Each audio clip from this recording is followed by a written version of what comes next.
היום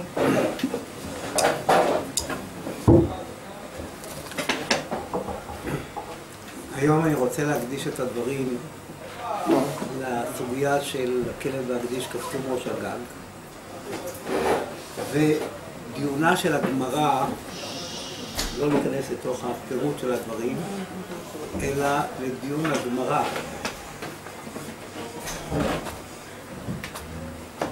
אולי אפשר עם הרמקול לדבר עם המטבח ולהודיע להם שאנחנו כאן אומרים שיעור. אחרי זה תחילתו בפשיעה.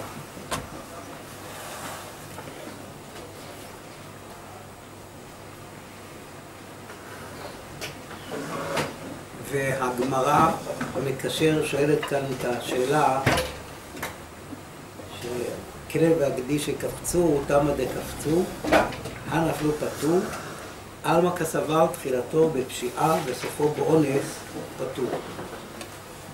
זאת אומרת, הגמרא מכניסה כאן דוגמה, מביאה כאן דוגמה, שאדם שבהתחלה התנהג שלא כראוי עם אחד מהבהמותיו שהוא צריך לשמור אותם, ובסופו של דבר לא קרה מה שהיה אפשרי, אלא משהו אחר, והשאלה אם הוא חייב או לא. זה השאלה של הגמרא, הדיון של הגמרא כאן. אני אפילו לא אכנס כרגע לפרטים של העובדות, כי יש כאן גם בתשובה של הגמרא כל מיני פרטים. יש כל בעיקרון של תחילתו בפשיעה וסופו באונס, חייב או פטור.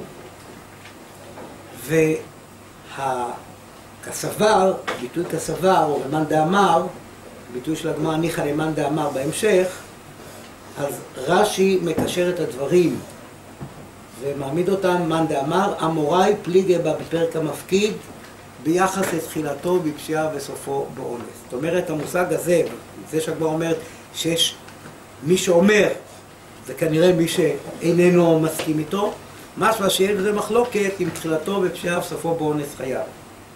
ולכן הדיון של הגמרא הוא בעצם על המושגים האלה, האם שם וכאן זה אותו דבר, או המאן דאמר הזה גם כאן, זה הסברה של הגמרא שהוא פטור, יש מי שאומר שחייב,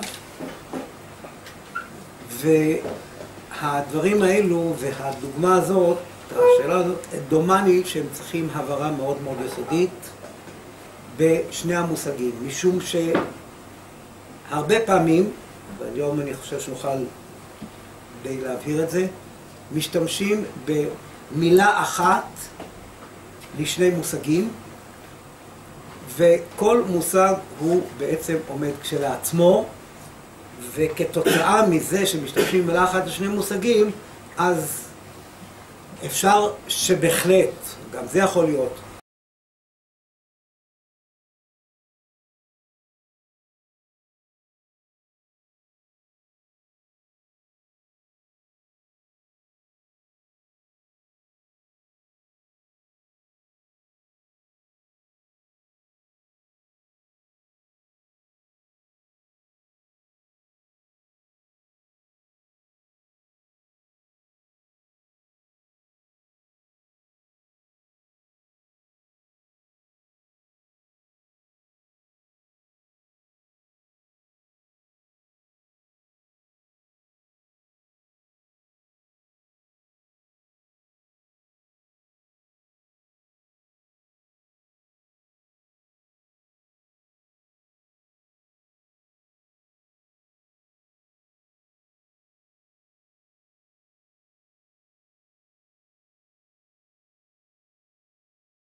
מטרתה. במקרה האחד שלנו כאן, כן, הכלב והגדי שקפצו הזיקו. במקרה השני, בגמרא במסכת בבא מציעא, לא הזיקו, אלא אותו חפץ שנמסר לשומר, החפץ הזה הוזק. לא קרה משהו, ואותו בן אדם לא מחזיר לבעל של החפץ שנתן לו את הדבר, לא מחזיר אותו או בכלל, ולפעמים יכול להיות שהוא מחזיר אותו בחלקו. אם כן, בעצם, ראשית כל, זה שני המקרים, ושני המקרים הללו דומה שכבר מצד עצמם הם שונים לחלוטין, ועל זה אני רוצה ראשית כל להדגיש את הנקודה הראשונה של השוני גם בשמירת נזיקין, ולאחר מכן השוני והשמירה של ארבעת השומרים, ובעקבות כך לפתוח את הנושא הזה של תחילתו בפשיעה וסופו באונס. אם כן, אדם שצריך לשמור את הכלב ואת הגדי שקפצו מראש הגג. זה שמירת חפצים, וכאן מדובר על באמת לא דבר דומם כמו בור, אבנו סכינו ומסעו, אלא על בהמה שתוססת, חיה ועושה את שלה. חייב אדם לשמור אותה. עכשיו אני רוצה כאן להציג את השאלה הבסיסית. מה המחייב את האדם, לא נדבר כרגע בלמדנות, מה הסיבה בדיוק, אבל מה מחייב את האדם לשמור את אותו רכוש שלו, בעלי החיים שלו? מה מחייב אותו? העובדה שזה, א', תפיסה הפשוטה תהיה, שזה שלו. הבעלות מחייבת. אבל נשאל את השאלה, הבעלות הזאת המחייבת, היא נובעת גם מתוך שאדם באותו רגע שקיבל את הדבר, קנה, התחייב למישהו, עשה משהו, איזו פעולה, או קיבל, דיבר משהו, או אדם, ניקח בדוגמה הכי פשוטה שהיום אולי, אדם קנה את חיית מחמד, את הכלב, וקנה, וכרגע הולך עם זה, והכלב קופץ ונושך מישהו. לפני זה הוא התחייב למישהו משהו? שום דבר. מה מחייב אותו? העובדה שהוא בעל הכלב. זהו, זה מחייב. זאת אומרת, אין כאן שום התחייבות עצמית של האדם, אלא הבעלות על הרכוש היא המחייבת את האדם. בעצם, הייתי כרגע משתמש אפילו בביטוי, למנוע שהדבר הזה יפגע באחרים. זה המושג של שמירת רכוש של האדם, של כרגע מדבר על בעלי חיים. זה דוגמה אחת. וזה המחייב הפשוט. אבל האם רק המחייב הזה הוא המחייב? האם רק אם אדם קונה דבר ונהפך להיות בעלים עליו, זה המחייב את השמירה, את המניעה של הנזיקים שדבר יזיק, או שיש גם סוגים אחרים של החזקת חפץ, או אפילו בעל חי, שמחייבת את האדם, למנוע את הנזקים שלו. מה? אז הרב רום מתכוון למשנה הראשונה בפרק ראשון, ואני מבין שזה הדבר הפשוט. אבל בואו נראה לפני הדבר הפשוט הזה עוד גמרות. כי הרי גם הנימוקי עושה וגם הראשונים האחרים, ובעצם זה גם קשור, רק רוצה לומר, זה גם קשור לכל הסוגיות הלאה, של אישו משום חיצה או אישו משום ממונו, ובור מה זה ממונו, זה בהחלט את הדברים האלה. אבל אני כרגע רוצה לדבר על בעל חי, במובן משום שבמקרים האלו יש לנו דוגמאות וממש הלכה פסוקה, שציינתי אותה כאן בדף של היום. זה בדף נ"ו עמוד א', על פי המשנה בתחילת הכונס. המשנה אומרת, אם הכונס הנדיר נהל קנה הקרוי בצו גזיקה פטור, הוציאו הליסטים, אם בא בן אדם וגזל את הבהמה הזו, הוציאו הליסטים. גזלן, מה עושה גזלן בעצם? מה הוא רוצה? לגזול. שהבהמה, הוא רוצה שהבהמה תהיה אולי שלו, אבל גם אם רוצה שהיא תהיה שלו, אם אתה לוקח דבר שהוא לא שלך ואתה מוציא אותו, האם הוא נהפך להיות שלך? לא. הוא לא שלך, עדיין של מי? של מי שבעליו שהיה שמור בביתו. אף על פי כן אומרת המשנה, הוציאו על ליסטים, ליסטים חייבים. אם הבהמה הזו הלכה והזיקה, הגזלן חייב. ושואלת הגמרא, שימו לב, פשיטה. הגמרא בדף נ"ו עמוד ב' שואלת פשיטה, כיוון דאפקוע קיימה לה ברשותי ולכל מילי. כיוון שהוצאת את הבהמה מרשות הבעלים, הבהמה הזו היא קיימת ברשות הגזלן לכל הדברים, כל האחריות. אז מה המשנה בכלל צריכה לחדש את הגמרא? אומרת הגמרא, לא, צריכה. דקמו לה באפה. זאת אומרת, האדם שגזל, הוא לא בא והוציא את הבהמה מרשות הנגזל, בשעה שהוא בעצם מושך אותה ותופס אותה במושכות, או גורר אותנו בלשון המקרא. לא, דקמו לה באפה, כי האדמה רבה אמר רב מתנה אמר רב, המעמיד בהמת חברו על קמת חברו חייב. זאת אומרת, אדם שמעמיד את בהמת חברו על קמת חברו, הוא כבר חייב, למרות שהוא בעצם לא עשה קניין, אלא הוא רק ויסת והפנה את הבהמה לקמת חברו. אז שתי הדוגמאות הללו של הגמרא, גם מה שהגמרא אומרת, פשיטא כיוון דאפקוע קיימה לה ברשותיו, וגם מעמיד בהמת חברו על גבי קמת חברו, אין כאן שום בעלות מבחינה ממונית על בעלי החיים הללו. ואפילו בגמרא, בסופו של דבר אומרת הגמרא, הרי פשוט שהוא פטור, אומרת הגמרא לא צריכה דקם לה באפה.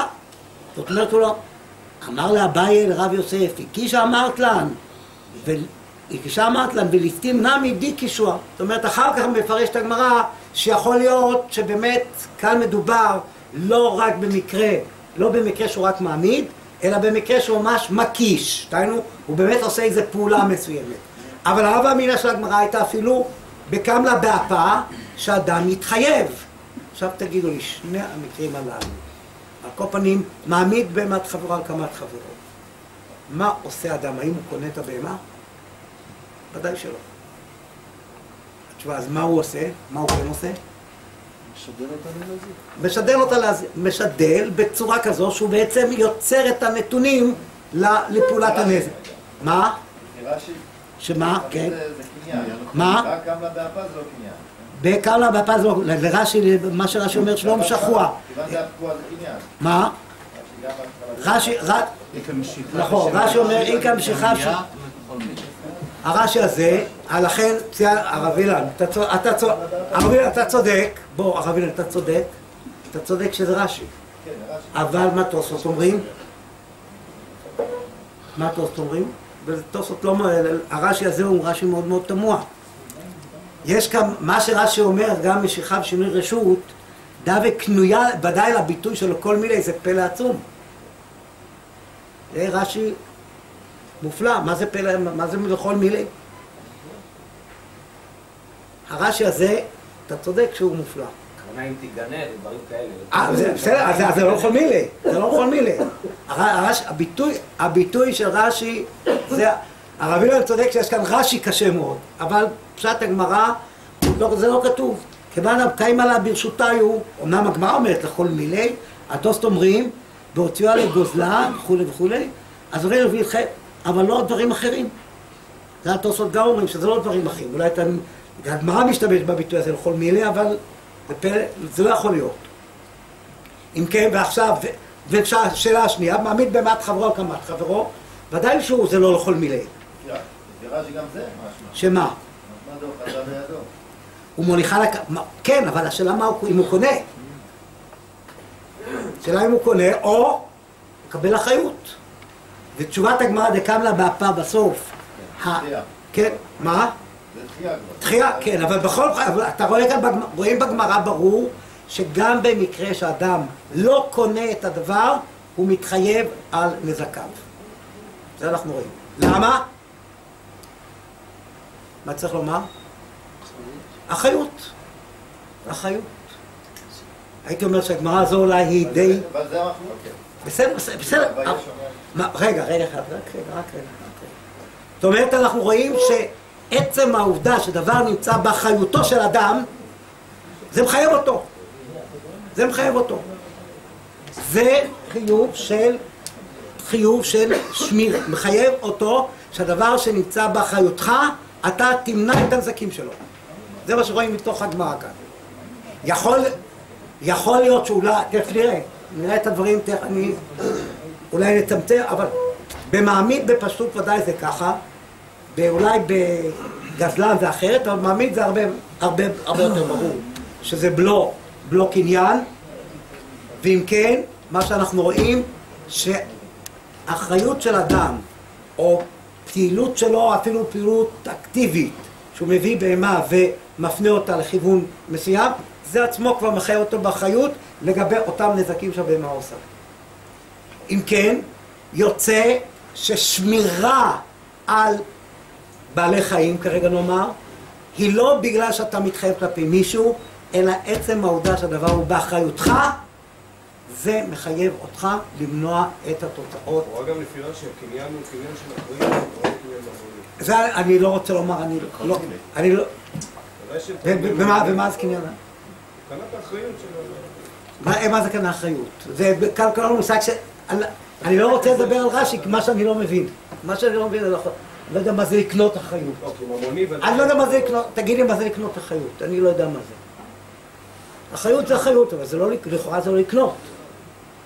זה מחייב אותך במניעת הדברים שהדבר פועל. זה מה שאנחנו רואים כאן. אם כן, ברור, ואם כן יוצא, ששמירת נזקים פירושו דבר, אדם שאחראי על איזשהו חפץ או בעל חי, הוא צריך למנוע שהדבר הזה יזיק אחרים. צריך למנוע, לעשות את המניעה. ואם הוא לא עשה, התורה מחייבת אותו בתשלום הנזקים. זה הדין של תשלום הנזקים. ואם כן אמר, כאן זה כתוב ליסטים שהוציאוה, היינו מדובר כאן על חיוב של, על דבר שבעצם או ליסטים, או כמו שאמרנו, על מעמיד בהמת חברו על קמת חברו, וכאן יש לנו עוד דיני שלו, אבל בהחלט בלי שום התחייבות כלפי מישהו אחר. על הנקודה הזו שאנחנו לומדים כאן, לומדים גם תוספות, ותוספות מצוין כאן, וציינו אותו בעמוד השני, דומני, כן? כי הגמרא הרי שואלת, פשיטא כיוון דאפקוה קיים עליי ברשותי. אומרים תוספות, בעמוד השני נמצא המקור הזה, אני אקרא את בעיקר לפניכם, כתוב אותם, סברה אומרים תוספות, דסברה, שם תוספות מוסיפים קצת נקודה אחרת. ויש לומר, דסברה הוא דגזלן נכנס תחת הבעלים, דכיוון שהוצאים מרשות בעלים שהיו חייבים בשמירתה, בין הבעלים יכולים לשומרה לפי שנגזלה מהם, יש על הגזלן לשומרה. כלומר, התוספות באים ואומרים, מה שהגמרא אומרת, פשיטא כיוון דאפקוה קיים עלה ברשותיו, אין פירושו של דבר בגלל שזה נמצא תחת ידי ובאחריותי בלבד, לא בגלל שזה נמצא תחת ידי, אלא בגלל שבעצם עד עכשיו זה היה הרי שמור על ידי הבעלים, ואם כן הם מנעו את נזקי הבהמה.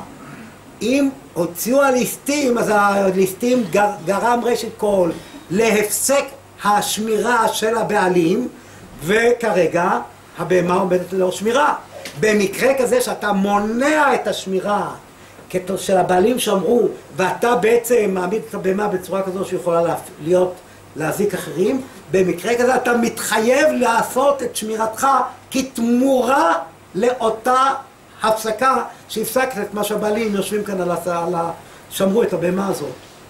זו גישת התוספות, ולכן הם אומרים, ואני חוזר לנקודה, אומרים תוספות, דגזלן נכנס תחת הבעלים, דכיוון שהוצאים מרשות הבעלים שחייבים בשמירתה, ואין הבעלים יכולים לשומרה, לפי שנגזלה מהם יש לגזלן לשומרה.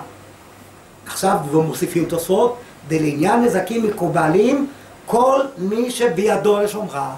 אז גם תוספות בעצם אומרים שחייב אדם מי שבידו לשומרה, אבל כאן מדובר בגלל שהוא מונע מאותו בן אדם ששמר את הבהמה, הוא מונע את השמירה הזו והוא צריך להעמיד כאילו שמירה חדשה. כך אומרים תוספות בדברים האלו.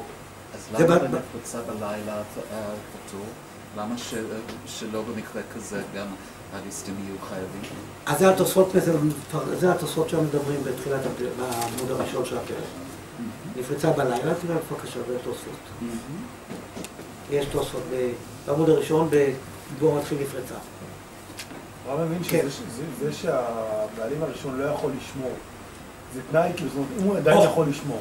מה? פשוט, אני מבין שהכוונה כאילו שאם הוא... שהוא לא יכול לשמור, כן. לא. בתוספות כאן כתוב שהוא לא יכול לשמור. לא, אבל אני אומר שלכאורה גם אם שניהם יכולים לשמור, זה התפקיד של הגזלן, בגלל שזה אצלו, זה שאני היום יכול עדיין לשמור למרות שזה אצל הגזלן. לא משהו בתוספות, לא יודע, זה לא כתוב בתוספות. כתוב בתוספות שאין על אותו לשון תוספות, אין הבעלים יכולים לשמור, לפי שנגזל האמן. זה לשון תוספות. יש, שימו לב, ובאמת יש כאן שאלה, בתוספות יש כאן נימוק נוסף, בקטע האחרון בשתי השורות האחרונות, תוספות אומרים גם נימוק אחר, ועוד, כיוון דגזלן קמה לה ברשותי גם לעניין אונסים, יש לחשב בעלים יותר משותף.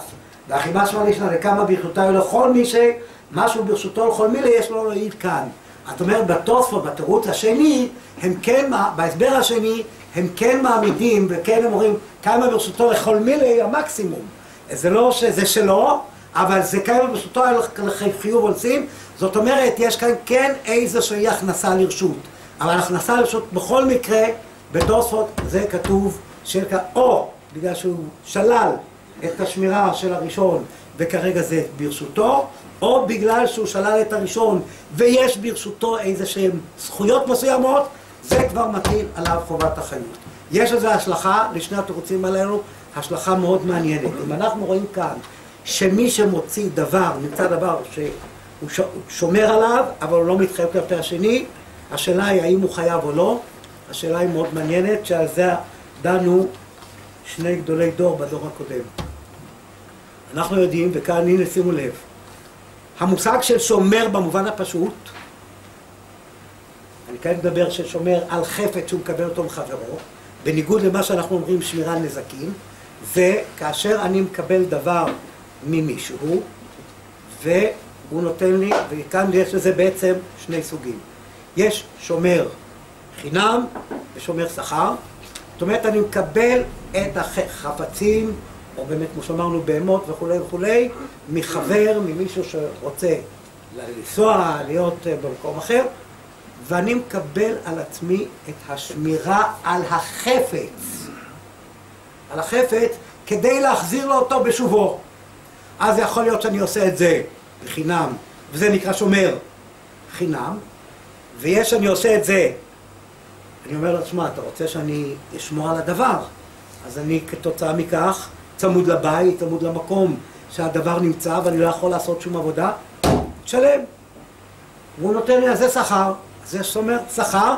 שני הדברים הללו של שמירה הם שמירה שאדם מקבל על עצמו את החובה לשמור את החפץ בתוך חפץ, בלי התייחסות בכלל למה שיקרה להזיק אחרים, לכאורה אין כל התייחסות, אבל אני שומר את החפץ.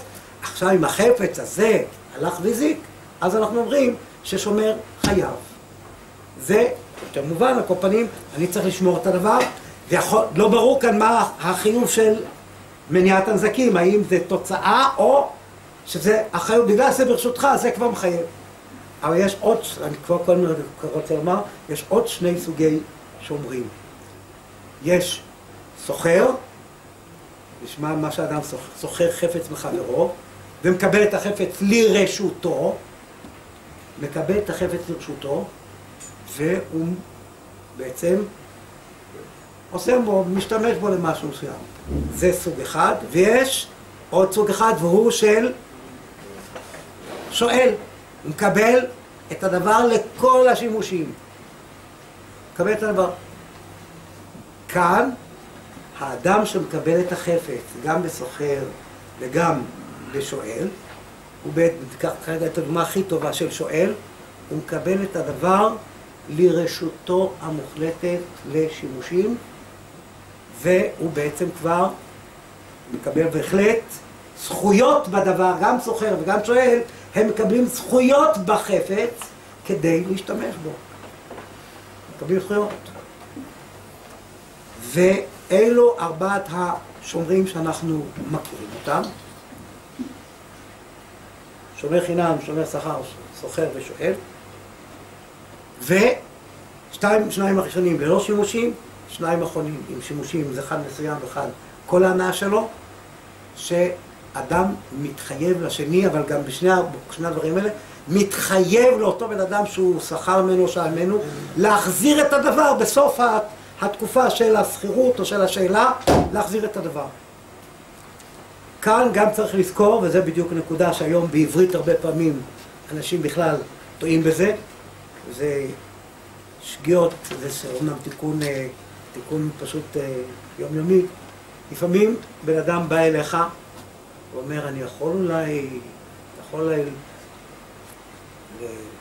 להשאיל לי את איזה כמה פירות, כמה ירקות שאני צריך לארוחת צהריים. אולי אתה יכול להשאיל לי? ואני במקרה כזה אומר להשאיל. אם אתה תקרא את זה לארוחת צהריים, אז זה לא יחזור אליי. אם זה לא יחזור אליי, תאכל את זה. אז מה אתה צריך לעשות? להחזיר לי פרי אחר. אז מה זה? זה שאלה? מה זה? זה הלוואה. זה הלוואה. אדם שלוקח מחברו כסף, והכסף הזה הוא ישתמש בו, הוא מלווה. הוא לא חייב להוציא אותו, אבל אם הוא יוציא אותו, זה הלוואה. אותו דבר אתה לוקח פרי, או כל מיני דברים כאלה, זוהי הלוואה. יוכל את זה, זה הלוואה. שאלה זה רק באותו רגע שאתה מקבל את אותו דבר בחזרה.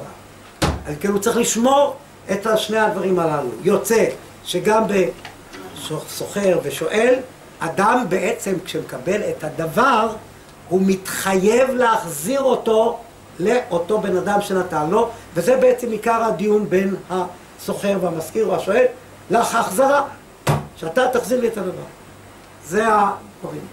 אם ככה, כרגע נחזור לשאלה, ושמירה בעצם זה התחייבות הדדית על ידי בין שני הצדדים, בין הנותן לבין המקבל. כאן צריך לשאול, איך זה פועל? האם באמירה בעלמא? או בשאלה, האם זה על ידי איזה הסכמה של שנינו כבר כל התהליך נגמר, או שיכול להיות שהמושג הזה של שמירה, של התחייבות, זה בעצם מצריך קניין, כי הרי כדי להתחייב, כרגיל התחייבויות תורניות של תורה, זה צריך קניין. אז השאלה היא, האם כל המושג של שמירה זה על ידי דיבור, על ידי הסכמה בשני הצדדים, או שזה בעצם צריך אפילו קניין, ובאותו רגע שאדם מושך את החפץ אליו, אז הוא עושה קניין, אבל לא ממשיכה, יכול להיות שאין התחייבות. איך זה נוצר? איך נוצר את זה? בדבר הזה באמת יש דיון. יש דיון בראשונים, אם אדם ששומר לחברו, הוא צריך לעשות פעולת קניין, או שמספיק עצם ההסכמה בין שני הצדדים. כן. לא. הרב כץ, מה אתה... מה? אם? זה גמרא במפקיד. שמה? בתחילת המפקיד, שצריך איזשהו מעשה קניין, ומעשה הקניין הזה במקרים מסוימים הופך לקניין של בעלות. יש מקרים של בעלות, אבל השאלה היא, נגיד אפילו במקרה של שואל, יכול להיות שצריך קניין, שמירה צריכה קניין או לא, אבל במקרה נקרא ששומר חינם. גם בשומר חינם שם מוזכר שהקניין שנעשה בתחילת השמירה מהפכת לקניין בעלות. לפי מה שאני זוכר, השאלה אבל מה זה הקניין? האם זה משיכה או דיבור? זה השאלה. מה? יש מה דאמר שבשואל לא צריך משיכה. אני זוכר שיכול להיות שבגמרא נראה לי שזה גם מחלוקת. גם מחלוקת, לא פשוט כרגע. לפי מה שזכור לי כרגע נראה שזה מחלוקת.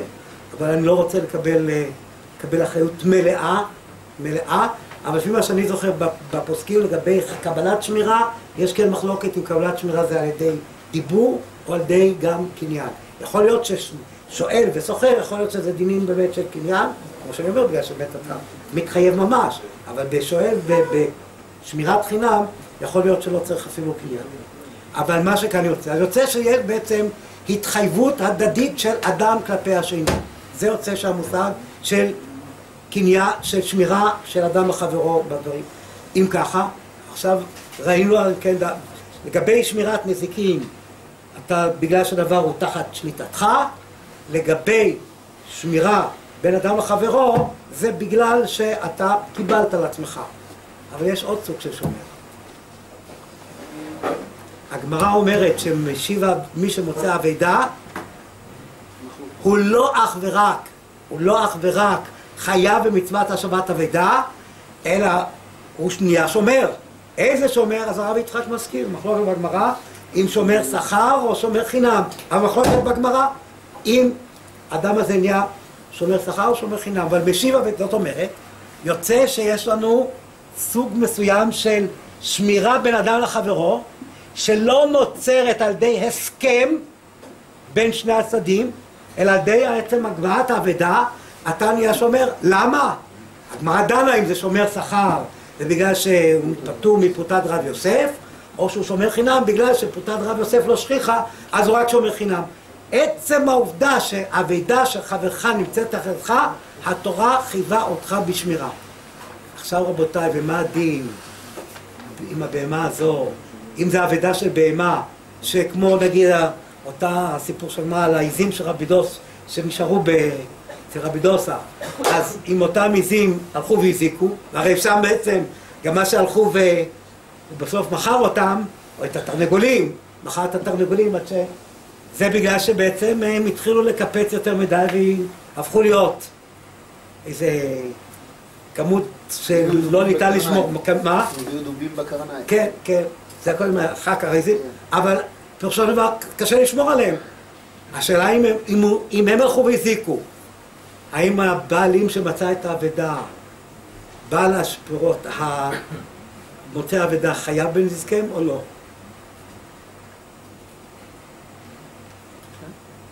עכשיו, אם זה בגלל שהם תחת ידו ובשליטתו, בלי שום התחייבות, כן? אבל אם זה לא בגלל שהם תחת ידו ובשליטתו בלבד, אלא כפי שתוספות אמרו בתירוץ השני, בגלל שהגזלן זוכה במשהו מסוים, ויש לו כבר זכות תחת רשותו בגלל שבאמת זה נכנס לרשותו באיזה דין תורה של אחריות לגבי הדברים הללו. השאלה אם אחריות של השבת אבדה, היא גם היא מכניסה את הדברים לרשותו, לא רק להשיב את החפץ, אלא גם זה למנוע שהוא לא יזיק. האם זה בתור חלק מהדברים, זה חלק מהשמירה, או שהפירוש הוא שזה אני לא חייב, כי זה אני נכנסתי רק, חייב רק בשבת אבדה, אבל לא חייב מעבר לזה בין נזקי הבהמה.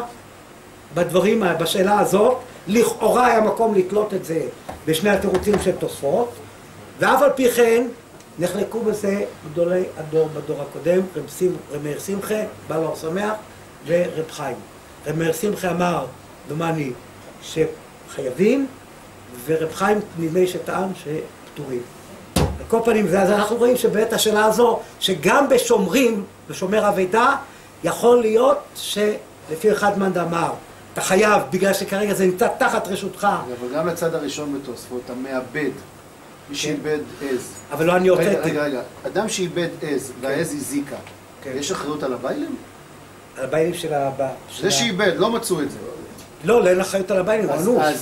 הוא היה אנוש. לא, אז גם בצד הראשון של תוספות, זה לא נכנס, כי הצד הראשון של תוספות היה שבגלל שהבעלים לא יכולים לשמור, ועכשיו הוא חובת השמירה עליו. נכנס תחת הבעלים. נכנס תחת הבעלים. פה הוא לא נכנס תחת הבעלים גם באבדה. הוא לא נכנס... כי הבעלים עצמם פטורים משמירה. לא שהם פטורים משמירה. הם לא יכולים, הם מופקעים משמירה. הם מופקעים משמירה, הם לא פטורים משמירה. הם מופקעים. אז אם הוא מופקע משמירה, זה לא שהמשיב אבדה לא נכנס תחתם, הוא לא יכול להיכנס תחת הבעלים בדבר שהבעלים מופקע ממנו. למה? לא, אחד שגזל מקטן, מה לא יוכלו לשמור כי הקטן פטור? הוא פטור מחובת תשלום. לא, יכול להיות גם שמירה. קטן השמירה, לא כלום. קטן השמירה לא מצווה של שמירה. וכנראה שהוא כן חייב, זה האחריות שהטילו עליו, כי מותר לשמור כנראה לא. זה לא עונש על זה שהוא לקח. כן. לא, אבל בצד הראשון של תוספות הוא נכנס תחת הבעלים. אז מה פה הוא נכנס תחת הבעלים? אבל אם הבעלים אינם שם... לא, נכנס תחת הבעלים פה שלא דבר בגלל שהוא מנע את השמירה. הוא לא מנע, פה זה היה אבוד הרי. מה? הוא לא מנע את השמירה. וכשזה אבוד ממנו מכל אדם, כשזה אבוד ברמה כזו שהבעלים עוד לא התיישבו, אבל זה גם מופקע משמירתם. כן, זה מופקע כן, אבל זה לא אומר שאני לא... אם מה שאני צריך להיכנס זה בגלל שבעצם אני מנעתי, אז כאן לא מנעתי, אני לא אחראי. האם בגלל שהפרעתי למישהו, כאן לא הפרעתי. על כל פנים, בזה נחלקו, כן, בואו נאמר ככה, נגדיר את הדברים. יש, אם כן, יש שמירת אבד, יש שומרים שיש התחייבות הדדית, של השומר לגבי הבעלים. יש סוג שמירה שאפילו בלי התחייבות, וזה שומר אבדה, אבל שהתורה עושה אותו כשומר, וזה דברי הגמרא בשומר אבדה. וכאן יכול להיות שבשומר אבדה, באמת אולי יש כאלה שתלו את זה בשני תירוצי התוספות, ויש כאלה שאמרו שזה לא תלוי בשני תירוצי התוספות, יכול להיות שאם בן אדם באמת אין לו מחויבות מסוימת ספציפית, אז יכול להיות שהוא באמת יהיה פטור מהשמירה, מחובת השמירה לגבי חיובי נזקים. מה שכאן מתחבר, בואו נאמר כרגע, לפי הדברים האלו, יוצא שבעצם שמירת נזקים, כל כולה זה בעצם בשבילי. אני צריך למנוע את הדבר, אם יש לי חפץ, אני צריך למנוע אותו כדי שהוא לא יפגע באחרים. שמירת ממון, זאת אומרת קבלת שמירה של שומר, נגיד של חפץ או של בהמה וכו', זה בעצם התחייבות שלי כלפי אחרים, שאני צריך להחזיר להם את הדבר ולהשאיר אותו שהוא יגיע להם בביתו ובזמנו שלהם כפי שהוא היה. זה בעצם שני הדברים. זה הדין של שתי השמירות הללו, וכתוצאה מכך כמובן יש כאן, תכף נראה עוד משהו אחד. בן אדם שקיבל, בואו נאמר, אני קיבלתי על עצמי לשמור, והיה לי פעם דבר כזה שקיבלתי משהו, מישהו אמר לי, הניח לי איזה תפילין על יד על הבימה, אמר, תשמור לי אותם. או אמר, תחזיק אותם עד שאני... ואני לא זכרתי. והתפילין עבדו.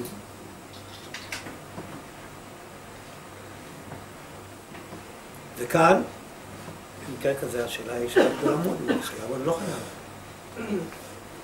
כי לא שמתי לב.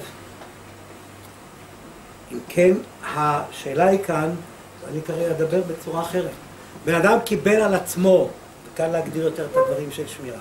בן אדם קיבל להיות שומר חפץ, שומר חינם, שומר שכר, קיבל על עצמו להיות שומר, ופתאום הוא מתברר לו שהוא צריך לנסוע במהירות, בדחיפות לאיזה מקום, והוא רץ לאותו זה שנתן לו את החפץ, הוא אומר, קח את זה, אני לא יכול לשמור, אני צריך לנסוע. שם את זה, ושוב, באמת נאבד. שמתי על ידו, אמרתי לו, אני לא יכול לשמור, שמתי על ידו. מה הדין? האם במקרה כזה, השומר שלא שמר והחזיר את זה לבעלים, או שם יד הבעלים, פטור, או שהוא חייב, כי הרי הוא קיבל על עצמו את השמירה. הבעלים לא הסכים שיחזיר לו, מה? לא, לא הסכים, הוא שמע, הוא הפסיק את השמירה אבל. מה? הוא הפסיק את השמירה, הוא אמר לו, קח את החפץ, כי אני לא יכול להחליט לשמור. והוא לא קיבל את זה. אם הוא לא קיבל את החפץ... מה? הוא נמצא לידי שאני אומר לו, אני לא יכול לשמור. הוא נמצא לידי, אני זורק לו את החפץ והוא לא שם, לא אכפת לו. לא, הוא לא רוצה, כן, הוא לא רוצה לקבל. נתתי לך, תשמור אתה. תשמור, מה? למה שהוא לא יהיה חייב? מי יהיה חייב? השומר, השאלה היא, יפה מאוד. השאלה היא האם שומר... הוא לא יכול להסתלק מהשמירה שלו. לא. צריך שמירה בלי להחזיר, בלי לדבר. הוא החזיר. אבל הוא אומר שהוא לא הסכים. הוא לא הסכים. השאלה היא זה תלוי בצד שלי. אם כן, מה תלוי? אולי תלוי בשומר הכל, כי הרי השומר מקבל והשומר יכול להפקיע מעצמו, זה לא תלוי בעצמו. למה יכול להפקיע מעצמו? הוא קיבל את זה על עצמו. אז רבותיי, כן, אבל רבותיי, צריכים לדבר בלומדס. זאת אומרת, בלומדס הכוונה היא צריך לדבר בלשון של תורה. השומר שקיבל על עצמו לשמור, ופירושו דבר אני בעצם חייב לשמור עבורך. בתור מה אני צריך לשמור? מה אני צריך לעשות? איך נקרא לאדם כזה בתור מה? מה? איך מי אמר? פועל. הוא פועל. זאת אומרת, בשמירת חפץ אני נעשה פועל. אני פועל שלך, אני צריך לשמור עבורך. זה מה שהרב קיבל. פועל. נעשה פועל. עכשיו השאלה היא שאלה יפה מאוד. אבל פועל, כל אדם מישראל שמקבל איזה עבודה, תסלחו לי שאני מגלה לכם את זה, אתה מקבל עבודה, ופתאום אתה רואה שזה קצת יותר ממה שאתה פיללת, חייב אותך עוד איזה כמה שעות, או מאמץ יותר גדול, פועל יכול לחזור בו בחצי היום. האדם הזה פתאום מתברר שהוא צריך לנסוע, חוזר בו. הוא אומר, אני לא רוצה. ההלכה היא שפועל יכול לחזור בו בחצי היום. עכשיו השאלה היא, אם ככה, אז יוצא שבשומר רגיל יש שני חלקים. א', קודם נעמוד לה בעיקרון, יש, זאת אומרת, התחייבות של שמירה, אבל התחייבות של שמירה היא לא רק התחייבות לשמור באותו רגע שאתה רואה שקורה למשהו. אתה צריך לפקוח עיניים, לשים לב, ואתה מתחייב להיות פועל של השני בשמירה הזו. בשמירת נזקים, אני אקרא כותב, שמירת נזקים של חפצים שלך, אין שום התחייבות כלפי השני, אני לא פועל של אף אחד, אני שומר לעצמי כדי שהחפץ לא יזניק ולא יגרום לי בעיות. אבל בשמירה רגילה אתה פועל. מה דין האם בפועל יכול לחזור בו בחצי היום? התשובה היא, בעיקר הלכה, כן. כן? עיקר הלכה ולכאורה, אם פועל יכול לחזור בו בחצי היום, אז שומר אולי יכול לחזור אפילו באמצע היום ולתת את החפץ. הבעלים אומר, שמע, אתה אומר שאתה צריך לנסוע, אני צריך לנסוע. אני מוכרח יש משהו דחוף, והוא אומר, לא, אני צריך לנסוע. התשובה היא, רבותיי, שימו לב, הדברים האלו הם... אין גם חיוב אחריות? מה? אין גם חיוב אחריות? אולי בשואל למשל יש. איזה חיוב אחריות? מה אתה מתכוון? אם כן, חוץ מה... שימו לב, בוא. אני לא מגלה את אמריקה. אני פשוט, בואו נראה מה ש... הרשב"א בקידושין בדף י"ג שמצוטט בעמוד הראשון, אומר, עוד אני מסתפק למטה בעמוד הראשון, עוד אני מסתפק בדינו, שאפילו הפקיד לזמן, למה לא תוכל להחזיר, שם דבר על אישה, למה לא תוכל להחזיר תוך הזמן, מעדיף שומר חינם מפועל שחוזר בחצי היום. זאת אומרת, הרשב"א אומר מפורש, שבאמת יש דין שגם שומר חינם, כל שומר יכול להגיד לבעלים, אני לא יכול לשמור, קח את זה, וזה הופך להיות בעיה של המפקיד ולא של הנפקד. כך רואים, כך הוא רוצה לומר. למה? עבדיים ולא עבדים לעבדים, אתה לא נהיה עבד. אבל הרייבד ז"ל תרץ, סברה איש הדין על וואטי זיקה או קלבה ושת דלא מקומי, דלא מצי ידע דמרה למישהו כמחייבנה. אבל למה מדינה כאמרינן? זאת אומרת, ברייבד משמע שבאמת יכול להיות שאדם לא יכול, זאת אומרת, גם דעת הרמב"ן שהוא מביא כאן, שהפועל לא, השומר גם לא יכול לחזור בו. למה?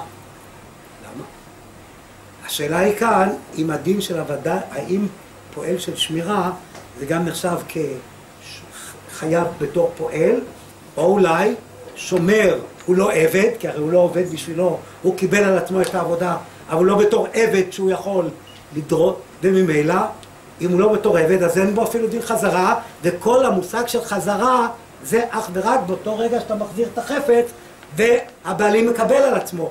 אבל אי אפשר לחזור מכל השמירה בעצם העובדה שאתה בא ואומר, אני פועל שלך ואני מפסיק את הפעולה. זה הדברים. וכאן, אם כן יוצא, שיש לנו דעה אחת של הרשב"א, שאדם יכול לחזור בחצי היום, דעה שנייה, שפועל, שומר, לא יכול לחזור עד שהוא מחזיר את החפץ לבעלים. זה לא בגלל שהוא לא יכול לחזור בחצי יום מהפעולה, יש פה חיוב אחריות. מה חיוב? חיוב האחריות זה לא קשור לפעולה, לא קשור אני פועל לא פועל. יפה. אתה אומר שמה? שהרייבד למד כמו התירוץ שזה אין מישהו אחר שישמור על זה, אתה צריך לשמור. לא. התוספות דיברו, סליחה. התוספות דיברו על שמירת נזיקין, אתה מדבר על שמירת... הרעיון, ודאי, דברים שונים, הרעיון... אתה מעביר? אין בכלל, זה לא מוכרח להיות קשור. לא, בשמירת נזיקין, אז אתה צריך... יש צד יותר גדול. כאן זה בכלל לא ברור. לא, אבל עצם הסברה... כאן זה בכלל לא ברור. מישהו אחר על דעתה. על כן, וחלק מהראשונים, הראשונים כאן שחולקים על הרשב"א הזה, והם אומרים, אם אתה תחזיר בחצי היום, ויקרה לדבר משהו, אז יצטרך לשלם. וכאן רב אלחנון במסכת רב אלחנון וסרמן, בקורת שיעורים, מסביר שיכול להיות שהשאלה כאן שאלה יסודית. אם אדם שקיבל על עצמו שמירה ולא שמר, בגלל מה הוא חייב לשלם? האם בגלל שהוא לא שמר, או בגלל שהוא חייב להחזיר? לא אכפת לי, כן אתה שומר, לא שומר, יש לך חיוב החזרה? האם חיוב, כמו שאתה אומר, האם חיוב החזרה עומד בפני עצמו, או שחיוב ההחזרה זה בגלל שאתה פועל, אתה לא צריך לפעול, אז אתה כבר פתוח, אתה גמרת את הפעולה, האם הפעולה שלך וחיוב החזרה זה דבר אחד, או שזה בעצם שני דברים, זה בעצם יסוד השאלה כאן.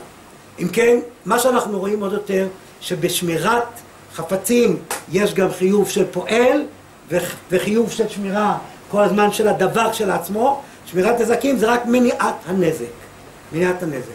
אבל בואו תגידו לי בבקשה, וזה שימו לב, הרי יש לנו, אמרנו שיש לנו כמה סוגים, ויש לנו הסוג של מי חייב בכל דיני השמירות וההתחייבויות.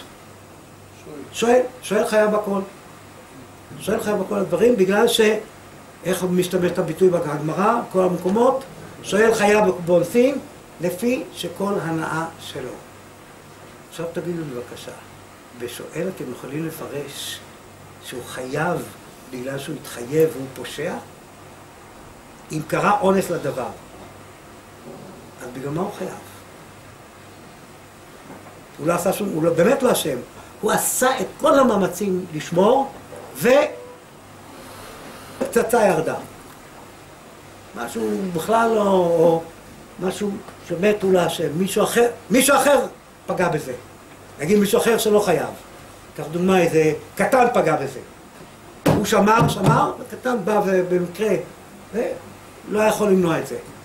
למה שואל חייב? מה? זה כל הנאה שלו. כל הנאה שלו, אבל בגלל מה אתה מחייב אותי? זה באונסים גם. גם באונס? נכון, אבל למה? איך? מה? התשובה היא כאן.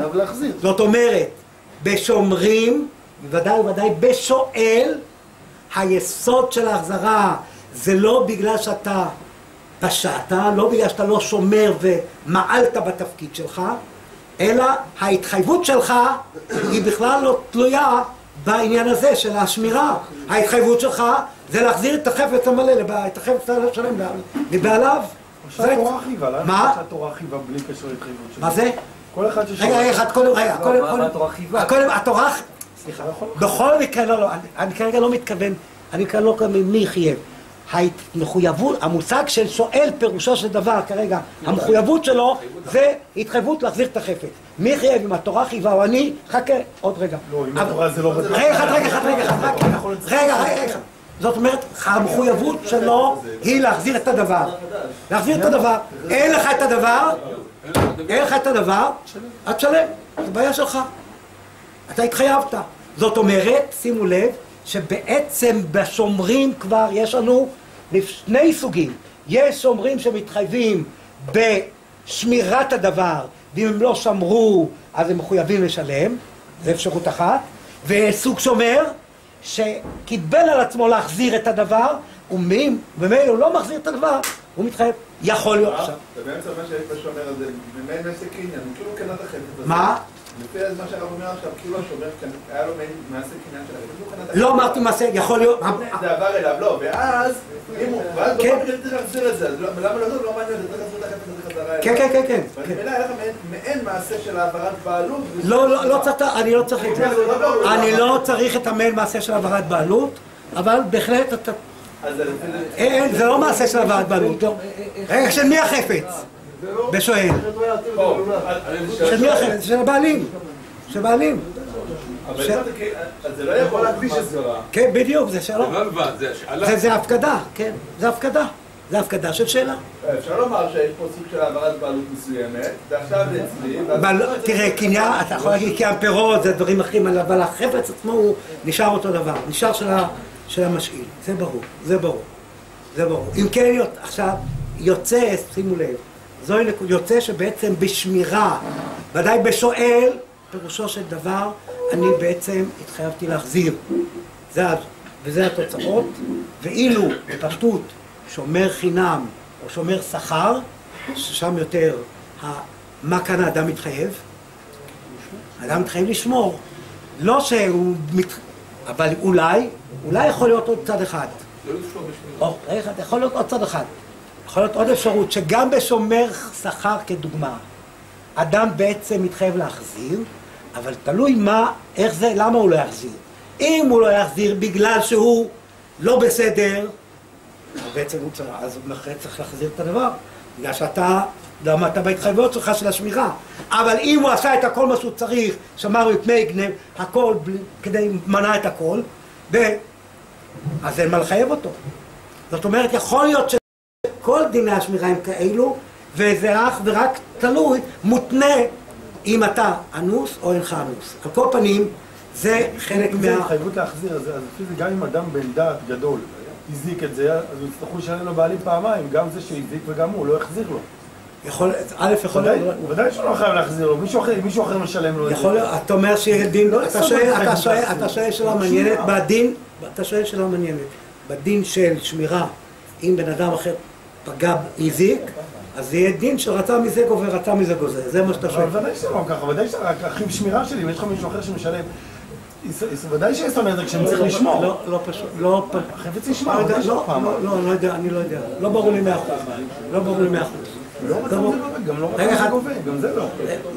היום אם יש לך ביטוח, אז אתה לא תוכל לתבוע מהמזיק. ביטוח זה משהו חיצוני. ולמה משהו חיצוני? פתאום... פה זה לא משהו חיצוני, המזיק משלם את משהו... הביטוח... מה? הסכם שלי עם ביטוח, משהו חיצוני. מה? טוב, יכול להיות, אולי זה משהו חיצוני. אין רצה מזה. שואל. רצה מזה? אין רצה מזה. אבל, אז כן, בכל מקרה... אולי שאין רצה מזה גם.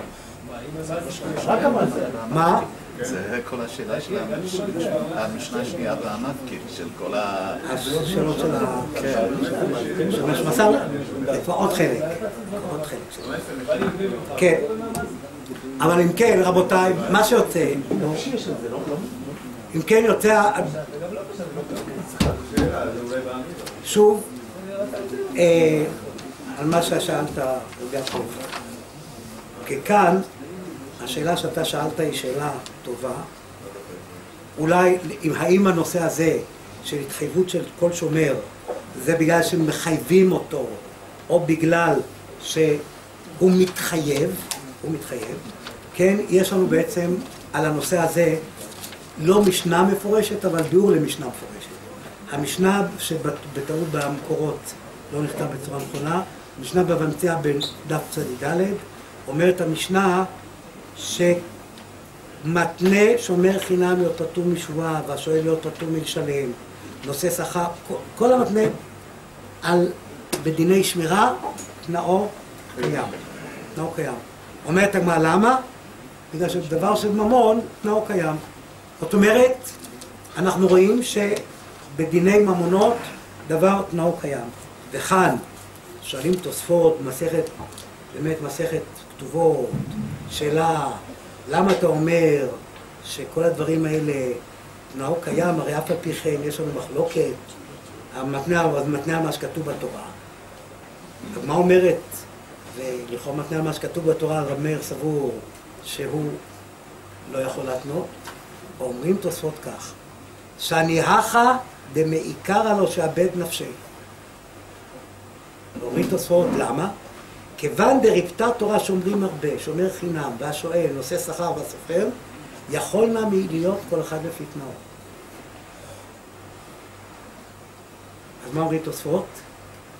תוספות אומרים מפורש שהתורה בזה שנתנה לנו מספר צורות של שמירה, אז התורה באה ואומרת, הבוחר יבחר. התורה באה ואומרת, הדברים הם לא קבועים ופסוקים, אלא מה שאדם מקבל על עצמו, זה התורה מחייבת. לא מקבל על עצמו, התורה לא מחייבת. כך אומרים תוספות. אומרים תוספות, ושואל לפי שכל הנאה שלו, ומשעבדים עצמו לכל הכתוב בפרשה, עיקר במקום שהם משעבדים עצמם פטורים. אז מי תוספות אומרים שהוא קובע? מי קובע? השומר. התורה נתנה לו את האפשרות לקבוע את מה שהוא רוצה. עכשיו שואל לפי שכל הנאה, לכן זה הכל שלו. זה מה שיוצא. ואם כן, שימו לב, אז הדברים יוצא ששמירה, שמירת חפצים, היא בעצם מחויבות של האדם עצמו למה שהוא קובע, למה שהוא מנווט את עצמו, לפעילות ולצורה מחויבות, וכל אחד ואחד יכול לקבוע את האופי של הדברים. אבל בנזיקין, מה שיצא לנו, זה בדיוק הפוך. בנזיקין, אתה מגיע לך דבר, אתה אחראי עליו. כפי שפשטות ראינו בהתחלה.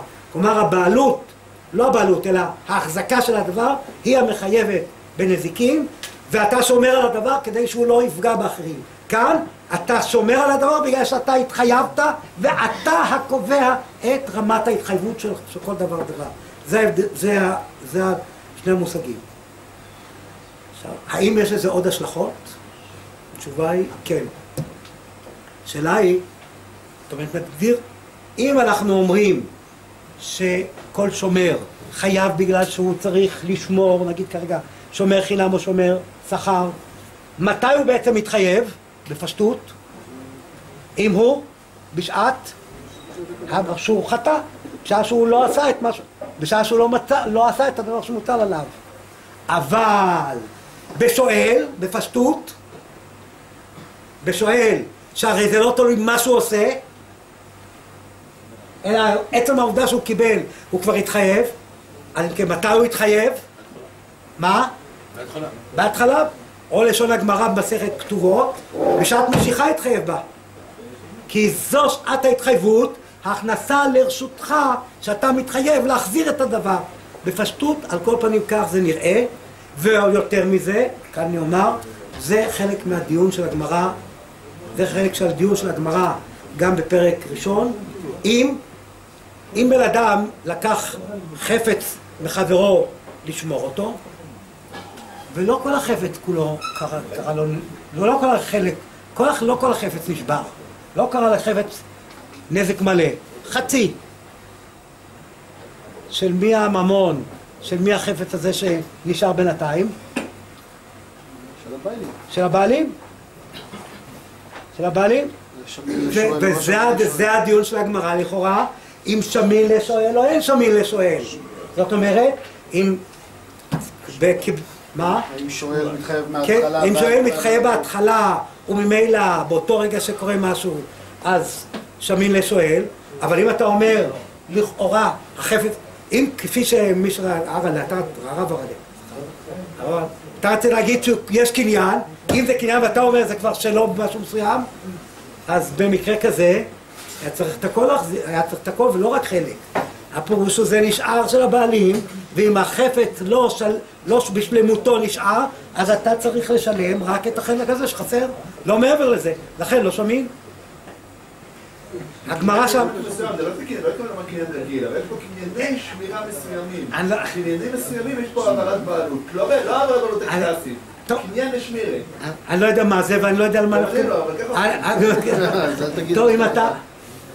אז אני צריך להבין אותך, זאת אומרת. בסדר, אז אני לא... מודיע לך שאני כמוך. שגם אני לא... אבל יש מושג כזה, קנייני שמירה, קניינים לשמירה. מה? לא. אם כן... לאור הדברים האלו, עכשיו בואו נראה כרגע. אם אנחנו כך יוצא, שיש לנו הבחנה ברורה בין שמירת נזיקין לבין שמירת חפצים, ושכל המושג השמירה הוא שונה. שמירה כאן זה שמירה שהחפץ לא יזיק, ושמירת נזיקין, החפץ שלי או הרכוש שלי לא יזיק, ואני צריך כל הזמן לשמור, אבל בלי התחייבות של פועל, ואילו בשמירה רגילה, בשעה שאני מקבל על עצמי שמירה של חפץ כלפיך, אני צריך לשמור ואני פועל שלך. עכשיו תגידו לי בבקשה, האם תחילתו בפשיעה וסופו באונס, בשמירת נזיקין, זה צריכה להיות זהה לשמירת חפצים, או שיכול להיות שהדברים הם שונים לחלוטין?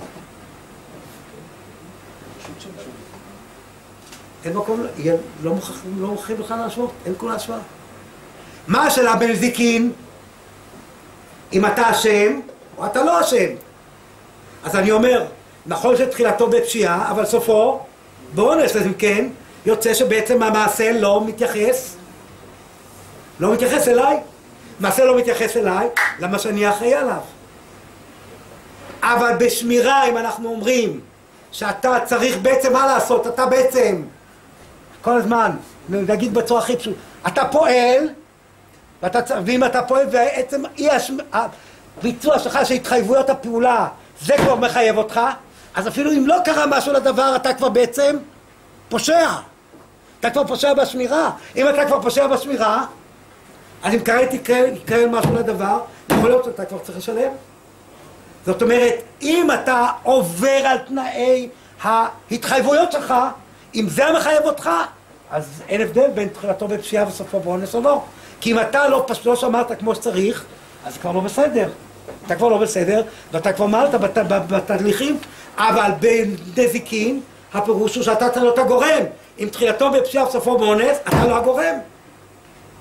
כי אתה לא עשית, אתה פשעת משהו אחד, קרה משהו אחר. אז מה פתאום אתה מייחס את הפעולה אליי?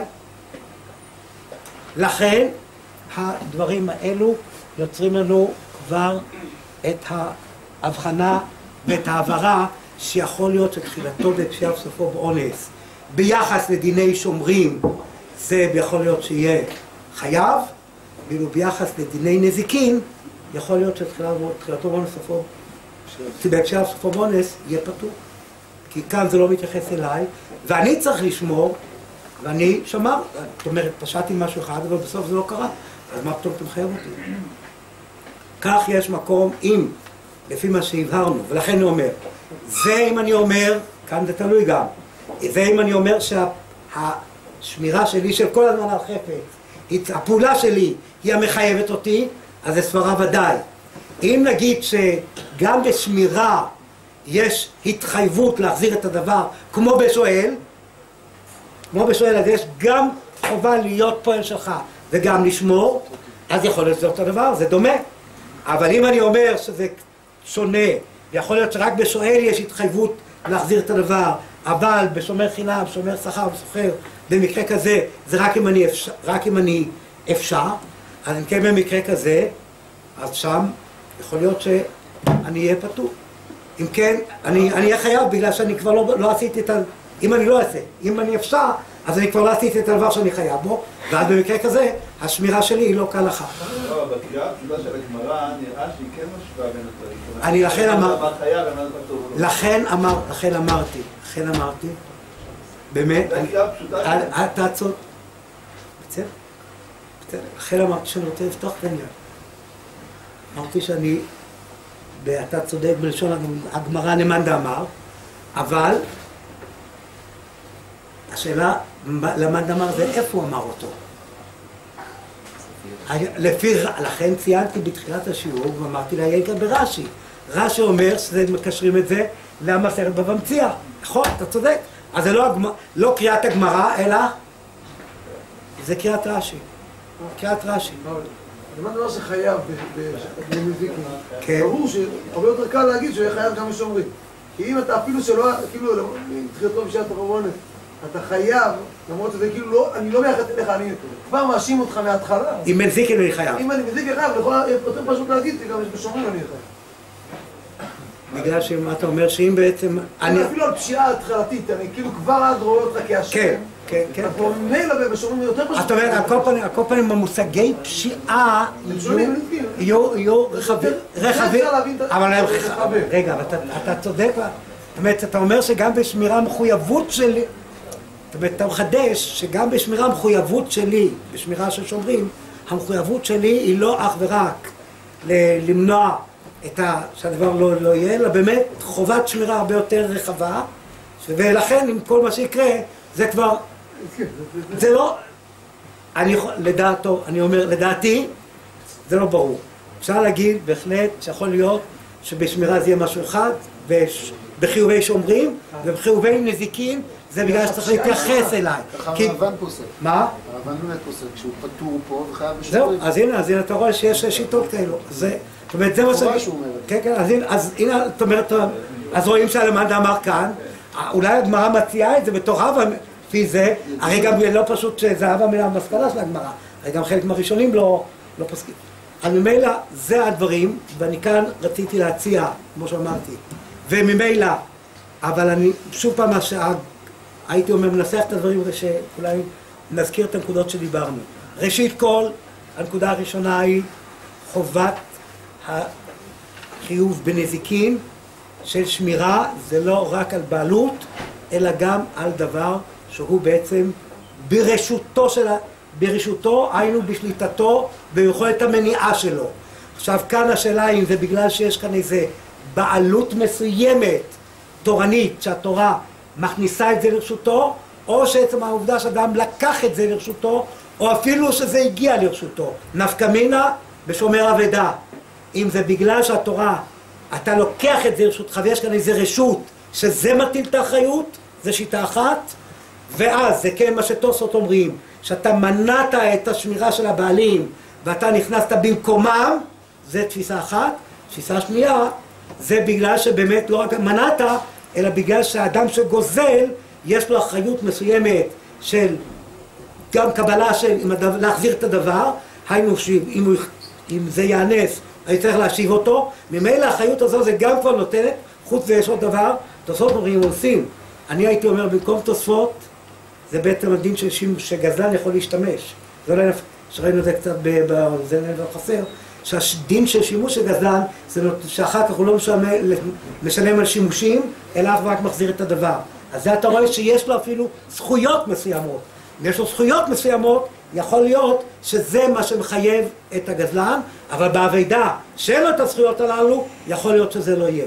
זה הנקודה הזאת, ואם, עכשיו אני חוזר לא הדברים האלו, יוצא שבאמת ההתחייבות בתחילתו בפשיעה וסופו באונס, בנזיקין, יכול להיות שהיא לא תחייב מצד אחד, כי אם אתה פשעת אומנם בשלב אחד, בשלב השני לא פשעת, אנחנו לא מייחסים את זה אליך. אבל אם בשמירה היסוד, אז אני חוזר, בשמירה היסוד הוא לא בגלל שאתה פשעת, כמו ניקח ואנחנו לוקחים את הדוגמה לשואל, ששואל הוא חייב בגלל שכל הנאה שלו, ולכן זה לא תלוי בפשיעה, אז ממילא יוצא א', אמרנו, וזה גמרא וגם דיון בגמרא, אני לא נכנס לה, אם שואל משעת נשיכה או מתחייב מונשאה, או משעת פשיעה או שעה שקרה משהו לדבר, מתחייב זה הגמרא בכתובות, בדף למד עמוד ב', ואז אנחנו רואים שגם אפילו בשואל השאלה, בפועל ממש, מתי חל החיוב, אם זה חיוב בפועל בשעה שהוא לוקח את הדבר כבר, או לאחר מכן, וזה גמרא בכתובות, לאור הדברים האלה יוצא שבהחלט שאלה, יסוד החיוב שלה, הוא בגלל שהדבר אצלי, ואני מתחייב להחזיר את הדבר, ואי לכך במקרה כזה, אז בהחלט אנחנו רואים שבשומרים יש מקום לבוא ולהגיד, ראשית כל בשואל ודאי, שהיסוד הוא בגלל שאין לך את הדבר להחזיר, אתה חייב. אז בין זה לא משנה אם תחילתו בפשיעה וסופו באונס, או אם אני בא ואומר זה מתייחס אליך או לא מתייחס אליך, אין לך מה להחזיר, אין לך מה להחזיר, אפשר לך פשוט שצריך להתחייב. אם אנחנו כבר אומרים דבר כזה, יכולים אנחנו להעביר את הדברים גם לגבי כל הנושא הזה של שאר השומרים, שהיסוד שלהם הוא איננו בגלל שאני מתחייב לשמור, ואולי אפשר לחלק בין סוגי השומרים. כאן אני רוצה, בגלל שאני מתחייב לשמור, אלא בגלל שאני מתחייב להחזיר, רק אם אני לא אפשר, אני לא מתחייב להחזיר. ההתחייבות הוא מוגבלת, ואז כל אחד ואחד קיים לפי התחייבותו, זה פחות או יותר כן מה שתוספות אומרים במסכת כתובות. למה אני אומר שהדברים האלה לא פשוטים? כי שיטת הרמב"ם, שאדם ששומר חינם אומנם פטור, אבל על פשיעה הוא חייב. למה? בגלל שפשיעה הרי כמזיק. אז אנחנו רואים שפשוט הדבר, לדעת הרמב"ם, שאם אדם זלזל בדבר, ודאי שהוא חייב גם בשומר חינם. למה? כי אם זה זלזול, אתה מתחייב. אז רואים שיש גם בשומר חינם שמירה של מזיק, או דין מזיק, וגם שמירה אחרת של גניבה וכל הדברים האלה, וממילא יוצא שבאמת יכול להיות שבסוגי השומרים עצמם נחלק, ואי לכך יכול להיות ששוב פעם, ולכן גם יכול אדם שוב פעם להתנות יותר ויותר, בגלל שבאמת תלוי מה הוא מתחייב, מה הוא לא מתחייב, ואם זה כך, תלוי מה הוא מתחייב, מה הוא לא מתחייב, אז הכל תלוי מה הוא רוצה, וכנגד זה, אם הוא לא עשה את מה שהוא התחייב, הוא צריך לשלם, ואז במקרה כזה, יכול להיות שתחילתו בפשיעה וסופו באונס יהיה חייב, בגלל ששומרים, ההתחייבות היא להחזיר את הדבר, כהתחייבות בין אדם לחברו, לעומת נזיקים שכל ההתחייבות היא לשמור את החפץ שלא יזיק, ולא התחייבות כלפי אדם לחברו. בפשטות החינם גם מזיק, גם שהוא מזיק, לא אז הוא פועל. לפי הרמב"ם מתחילת נזקי ממון, המחייב בנזק של הבהמה זה בגלל שזה בגלל בעלות. כן, כן. השאלה מה ההגדרה של בעלות לגבי... נכון, אבל הוא אומר